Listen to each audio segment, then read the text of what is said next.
深，花甲与大师左耳来动荡，纸上去谈兵，不及有成语。3000年经典，2分钟拿下。心雨似流水，心马在有枪，指着一滴雨，自然的笑声，读书风完全，下笔如有声，花甲与大师左耳来动荡，心雨似流水，心马在有枪，指着一滴雨，自然的笑声，读书风完全，下笔如有声，花甲与大师左耳来动荡。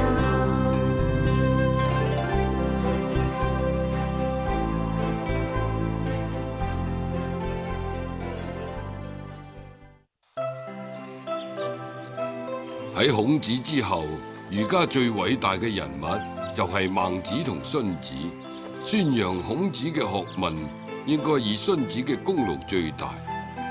如果講到弘揚儒家之道，咁就要以孟子所作嘅貢獻最多啦。荀子唔中意孟子，所以喺書裏面大力批評孟子。戰國時代法家嘅韓非子、秦朝丞相李斯，佢哋嘅政治地位崇高，亦都受到荀子嘅影響，所以都對孟子加以排斥。加上孟子嘅學說好多都係講心講性，所以喺漢代以前並冇受到重視。直到唐朝，韓愈特別推崇孟子，更將佢提升到孔子差唔多嘅地位。到明朝朱熹將孟子7篇列為四書之一之後，孟子嘅價值同影響終於都受到肯定啦。孟子嘅生平。孟子名柯，字子瑜，生於周烈王4年，大約係西元前372年。佢係魯國貴族孟孫氏嘅後裔，家族沒落之後遷居到周地。由於家貧，孟子一家原本住喺郊外靠近墓地嘅山邊。呢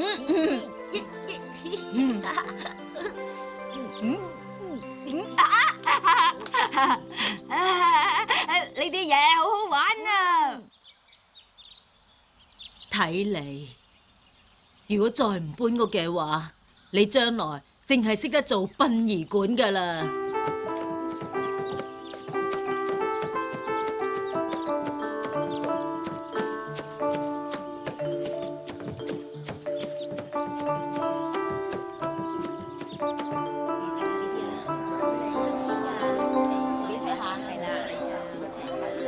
孟子搬到街市，就住喺街市附近，每日睇到嘅都係商人小販做生意嘅情景。好靚嘅豬肉啊，一斤30文錢。好靚嘅豬肉啊，一斤30文錢。我要豬肉，我要買1斤。唔好玩啊！哦，執好啲嘢，我哋搬屋啊！唔係啊嘛，又要搬屋啊！係啊，再唔搬屋，我睇你第時啊，揸住把刀周圍舞啊！孟武3000係好有意思嘅故事。所謂近朱者赤，一個人嘅生活環境會直接影響佢嘅成長。孟武深明此理，所以3000之後，佢終於揾到個最理想嘅居所。從古到今，母愛係最偉大嘅，母親對仔女嘅影響係好深遠嘅。孔子同孟子都係受偉大母親嘅教導之下，奠定良好嘅基礎，成為偉大嘅聖人。子不學，斷機杼。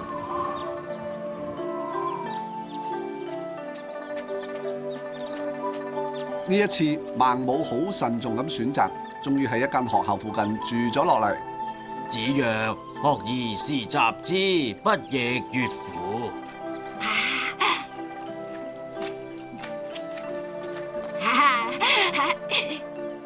子曰：學而時習之，不亦說乎？真係好啊！孟子到咗8歲，孟母就將佢送入學校讀書啦。有朋自遠方來，不亦樂乎？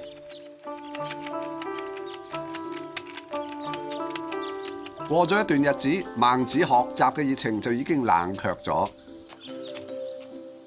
讀書真係冇意思啊，一啲都唔好玩嘅。哦，你今日學咗啲乜嘢啊？我想去玩，唔想讀書啊！讀書真係悶死人啊！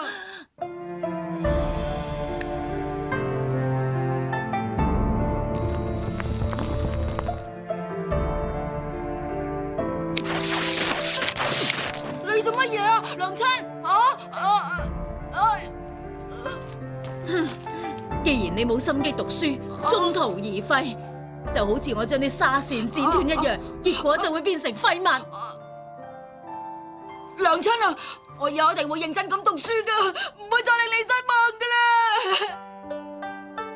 子不學，斷機杼，係《三字經》嘅文句，每個人都耳熟能詳。但係我哋更應該領略到孟母嘅偉大，佢能夠把握機會，以活生生嘅教材，令孟子能夠領會到恆心向學嘅重要。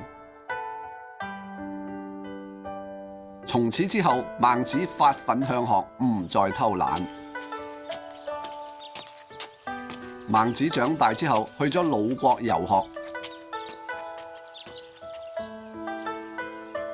呢個時候，孔子嘅學生子思已經去世，佢就受教於子思嘅門人，成為孔子嘅徒孫。喺呢度，佢研究各種祠堂舉行祭祀大典嘅禮儀程式。哦，原來祭禮係咁樣嘅，我明白啦。佢亦睇到好多有關孔子言行嘅記錄，同埋孔子嘅手稿。孟子抱住求知問道嘅熱忱，住喺文化氣息好濃厚嘅孔子家鄉，好努力咁響儒家學問上求取進步。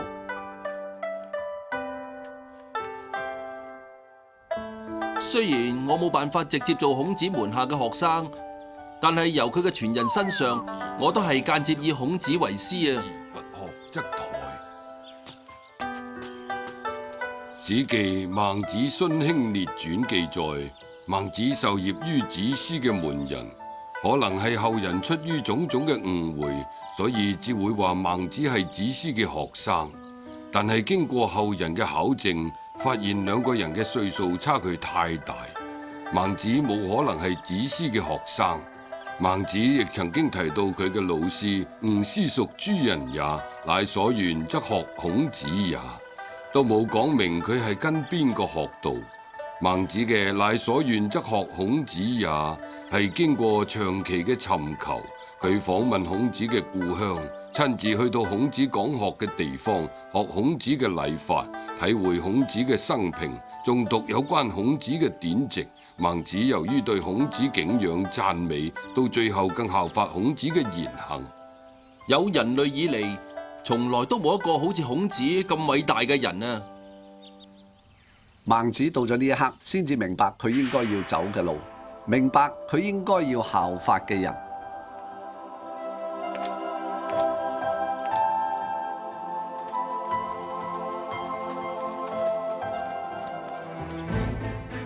但係喺孟子嘅時代，諸侯恃強凌弱，以大欺小，互相侵略，戰爭嘅慘痛已經到咗滅絕人性嘅地步。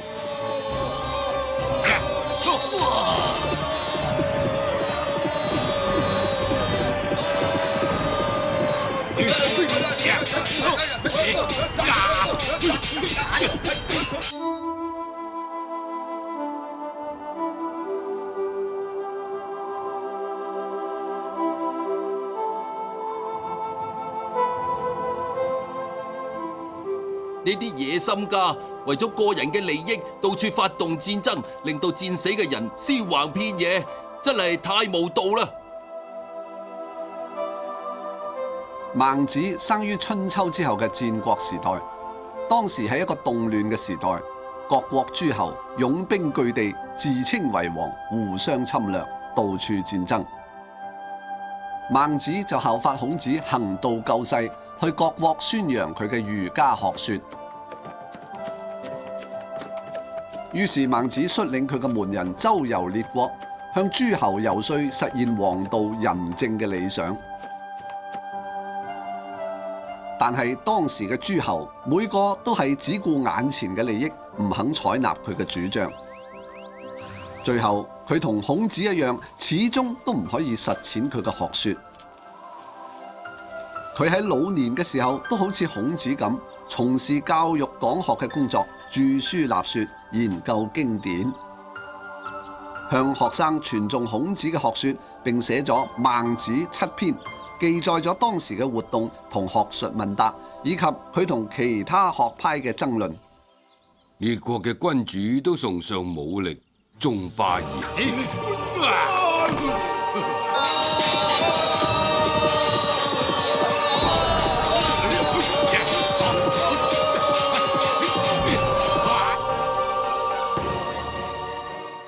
而孟子就係講仁義，以德服人，仲尼之徒，無道桓民之士者，批評當時最赫赫有名嘅齊桓公、晉文公，話佢哋離王者之路仲有好遠，所以得唔到當時國君嘅重用。孟子只係做過齊國有名無實嘅客卿，後來佢同孔子一樣，同弟子講道著書。梁惠王就係魏侯嬴。韓趙魏三分晉國之後，自稱魏侯，之後更越位自稱為王。因為本都安邑，後來遷到大梁，所以佢除咗叫魏惠王之外，都叫梁惠王。喺佢即位35年嘅時候，大招賢士，所以孟子就到咗梁，開始歷史上有名嘅與梁惠王對話。呢一章係戰國遊士風氣盛行下嘅記載。孟子主張君主應該以仁義挽救當時嘅亂世。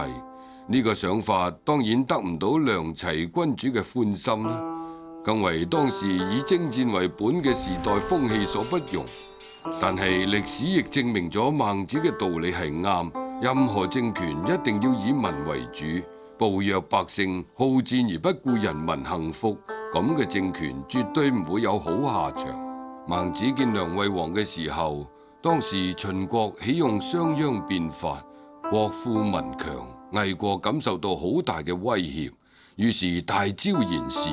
孟子就借呢個機會去見梁惠王，佢所講嘅經典道理全部都係大仁大義，而孟子7篇第1篇就係孟子見梁惠王篇，王何必約利？孟子去見梁惠王，梁惠王話：先生，睇嚟千里迢迢而嚟，一定係帶咗對我哋魏國有好處嘅建議咧。大王何必講好處呢？我可以講嘅只係有仁義2個字。如果大王話要點樣先至對大王有好處，咁大夫一定亦話大王點樣至可以令我屋企有好處，咁人民都會話要點樣至可以令我自己有好處呢？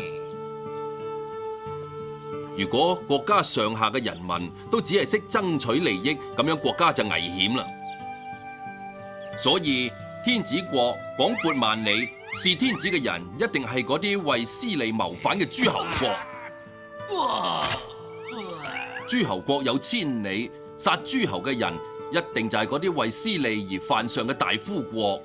如果大夫服從諸侯，而諸侯又服從天子，咁樣大家都安守本分，天下就自然會和睦啦。如果大家唔講道義，只求私利，咁樣就會令人貪得無厭，因為私利係永遠唔會滿足嘅。至於講仁義，咁樣就有益好多啦。講仁愛嘅人從來都冇遺棄父母嘅。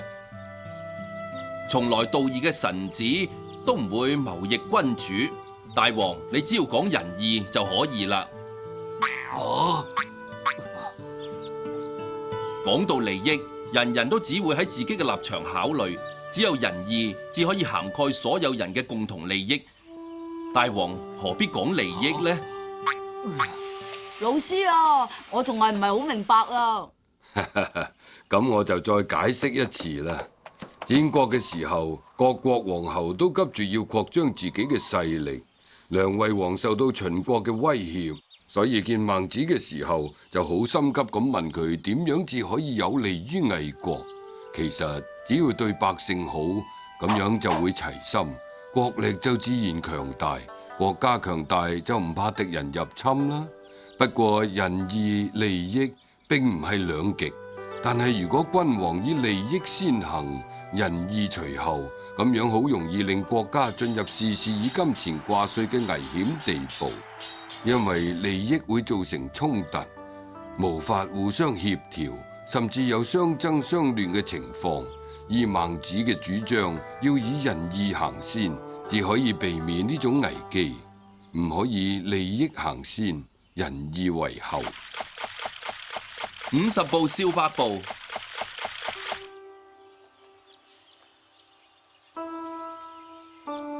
梁惠王向孟子咁講：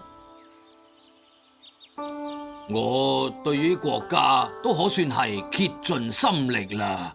河西發生水災，我就將嗰啲無家可歸嘅人搬到河東生活，再將河東剩翻嘅米糧運到去河西賑災。假如河東發生饑荒，我都同樣係咁做。鄰近嘅各國君主冇一個可以比得上我嘅，但係我國嘅人民冇增多，鄰國嘅人民亦都冇減少，呢啲係咩原因呢？大王向來好戰，而家就等我用戰爭嚟做個比喻啦。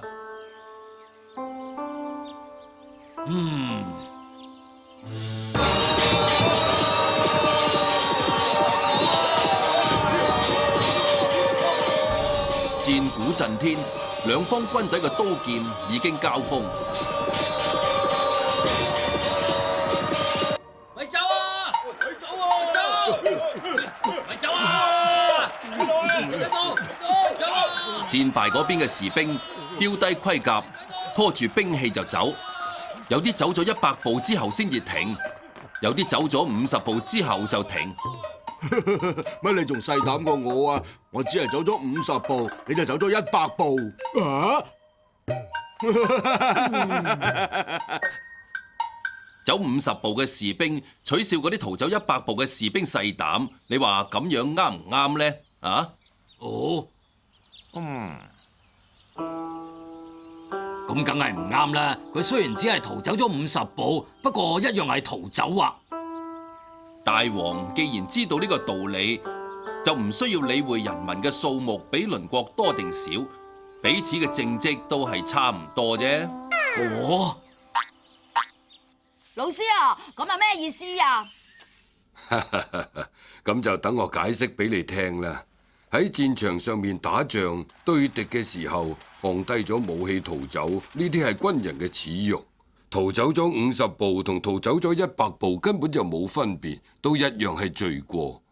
梁惠王自此嘅所謂政績，喺孟子嘅仁義為德嘅標準下，同當時嘅諸侯一樣，都係以霸力增強嘅暴政，最多只係50步同100步嘅差別，只不過程度上有所不同嘅啫。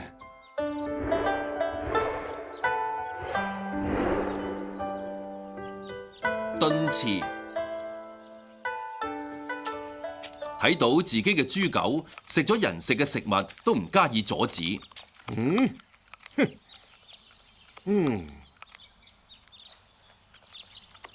呢啲又唔係我犯嘅錯，我就快餓死啦！佢哋死又唔係我嘅錯，係荒災帶嚟嘅災禍啫嘛。你餓死又唔係我嘅錯啊！如果身為一國之君都係咁講嘅話，就等於有人攞把刀殺咗人之後話：呢啲唔係我嘅錯，係呢把刀嘅錯啫。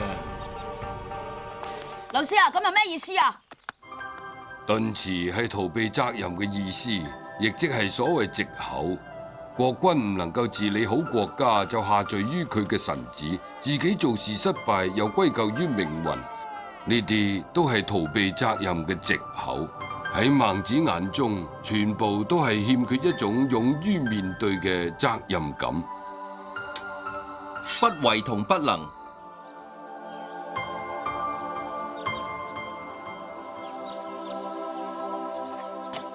你可唔可以將泰山夾喺腋下，然後跳過北海啊？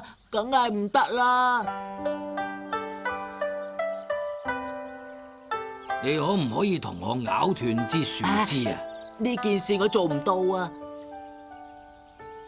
夾泰山跳過北海，絕對係一件唔可能做到嘅事。但係連幫老人家咬斷樹枝都話唔得，咁樣就係不為，而唔係不能啦。能力做唔到嘅係不能，做得到而唔去做嘅係不為。人往往不為而推搪話不能。老師啊，你可唔可以再講多啲啊？不能係能力夠唔夠嘅問題，不為就係意願上願唔願意嘅問題。舉手之勞嘅事，用不能作為藉口，咁就只係唔願意而不為嘅緣故。大家有冇試過唔願做嘅事，話無能為力作為藉口啊？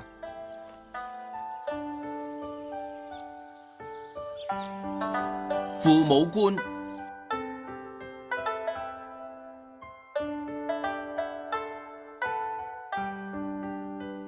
我想請問陛下一個問題。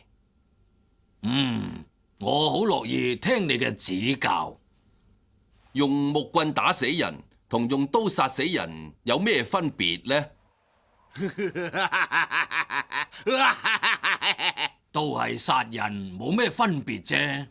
如果國家有充足嘅糧食，國家嘅畜生又健壯，但係老百姓都要捱餓，甚至發生餓死人添。咁樣做官嘅等於率領野獸食人一樣，野獸自相殘殺，人民都會厭惡。作為老百姓嘅父母官，施行政治，但係置人民生死於不顧，咁樣又點可以稱為老百姓嘅父母官呢？執政者作為老百姓嘅父母官，令人民生活幸福係基本嘅職責。相反，如果自己過住豐衣足食嘅生活，而人民群眾就喺度捱餓受凍，咁簡直就好似率領野獸食人一樣，係極大嘅犯罪。哦，咁我明白啦。读书破万卷，下笔如有神。画家与大师，左耳来动荡，纸上去谈兵，墨迹有成语，3000年经典，2分钟拿下。心雨似流水，心马才有家。